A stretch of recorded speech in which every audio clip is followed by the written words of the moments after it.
नमस्कार. मी मोरेश्वर. हाय महाराष्ट्रमध्ये आपलं स्वागत आहे. मोठी बातमी आहे. बिहारमध्ये मोठी राजकीय उलथापालथ होते आहे. बिहारचे मुख्यमंत्री नितीश कुमार लवकरच राज्यसभेवर जात आहेत आणि त्यांचा मुलगा हा राजकारणात येतोय. नितीश कुमार यांचा मुलगा निशांत कुमार याने आज पाटण्यामध्ये जनता दल युनायटेडचं सदस्यत्व स्वीकारलं आहे. ही बिहारच्या राजकारणात ही मोठी घडामोड आहे की गेली 20 वर्ष सलग बिहारचे मुख्यमंत्री राहिलेले नितीश कुमार बाजूला होत आहे आणि आतापर्यंत राजकारणापासून दूर राहिलेला त्यांचा मुलगा राजकारणात येतोय.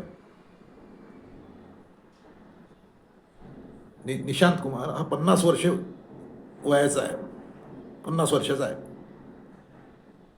तो सॉफ्टवेअर इंजिनियर आहे व्यवसायाने. राजकारणात त्याला काही फारसा इंटरेस्ट नाही, त्यामुळे आतापासून तो बाजूलाच होता.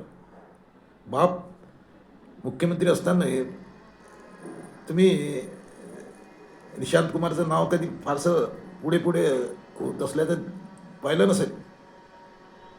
निशांत कुमारला अध्यात्मात रस आहे असं सांगितलं जातं. पण आता वडील तिकडे राज्यसभेत जात आहेत, त्यामुळे निशांत कुमार यांनी राजकारणात जायचं ठरवलेलं दिसत आहे. तर राजकारणात ते काय करणार, कुठं जाणार हे अजून स्पष्ट झालेलं नाही. पण ते लोक त्यांना उपमुख्यमंत्री म्हणून बिहारच्या मंत्रिमंडळात घेतलं जाईल आणि बिहारचे मुख्यमंत्री म्हणून पहिल्यांदाच भाजपचा माणूस येईल. म्हणजे बिहारमध्ये भाजपला कधीही मुख्यमंत्रीपद मिळालेलं नाही, ते यावेळेला दिलं जाईल भाजपला. आणि निशांत कुमारचा मुलगा म्हणजे निशांत कुमार, नितीश कुमारचा मुलगा निशांत कुमार हे उपमुख्यमंत्री म्हणून राहतील अशी चर्चा आहे. आता नितीश कुमार हे 75 वर्षांचे झाले आहेत. सुशासन बाबू म्हणून त्यांना ओळखलं जाते. त्यांनी स्वतःहून आता राज्यसभेवर जायचं ठरवलं आहे. अर्थात तो भाजपचा गेम आहे असं बोललं जाते. आता 4 महिन्यापूर्वीच निवडणुका झाल्या. हा अचानक बदल हा अनेकांना गोंधळात टाकणार आहे, पण बदल होतो आहे. नितीश कुमार लवकरच मुख्यमंत्रीपद सोडतील आणि बिहारमध्ये एक नवीन राजकीय समीकरण तुम्हाला पाहायला मिळेल. आता निशांत कुमार यांनी मीडियाशी बोलताना फार काही मोठी घोषणा केलेली नाही. त्याचं म्हणणं मी वडील राज्यसभेत जात आहेत, तो त्यांचा व्यक्तिगत निर्णय आहे. मी राजकारणात येतोय हा माझा निर्णय आहे आणि माझ्यावर जनतेने जो विश्वास दाखवला आहे, पक्षाने विश्वास दाखवला आहे, तो पूर्ण करण्याचा प्रयत्न करेल. अर्थात या बोलायच्या गोष्टी असतात, परंतु निशांत कुमारचा मुलगा राजकारणात येतोय हे सतत स्पष्ट झालं आहे. त्यामुळे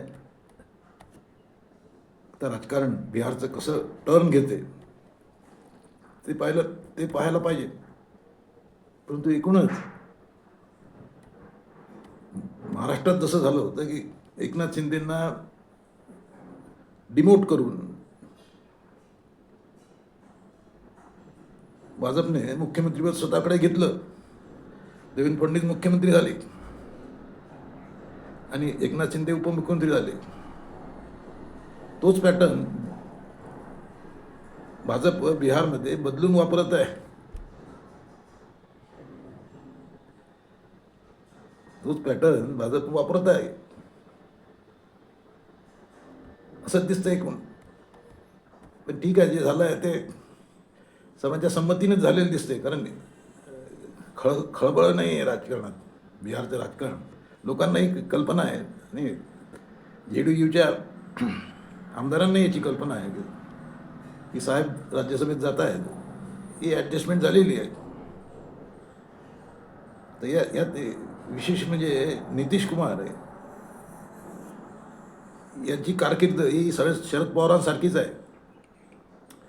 शरद पवार जवळपास आता 60 वर्ष होत आहेत शरद पवारांना राजकारणात ते शरद पवार विधानसभा, विधान परिषद, लोकसभा, राज्यसभा गेली 60 वर्ष ते राहिले. तसंच थोडंफार तसंच नितीश कुमार यांचंसुद्धा आहे. तेही 60 वर्षापासून राजकारणात आहेत. त्यांनी विधानसभा, विधान परिषद, लोकसभा आणि आता राज्यसभा, त्यांचाही प्रवास तोच आहे. बिहारमध्ये आतापर्यंत हा पराक्रम फक्त लालू प्रसाद यादव यांना साधला आहे. त्यानंतर सुशील मोदी दिवंगत, तर या दोघांच्या पंक्तीत नितीश कुमार आले आहेत. बिहार या नव्या बदलाचं कसं स्वागत करते ते आता पाहायचं. कॉमेंट करा. नमस्कार.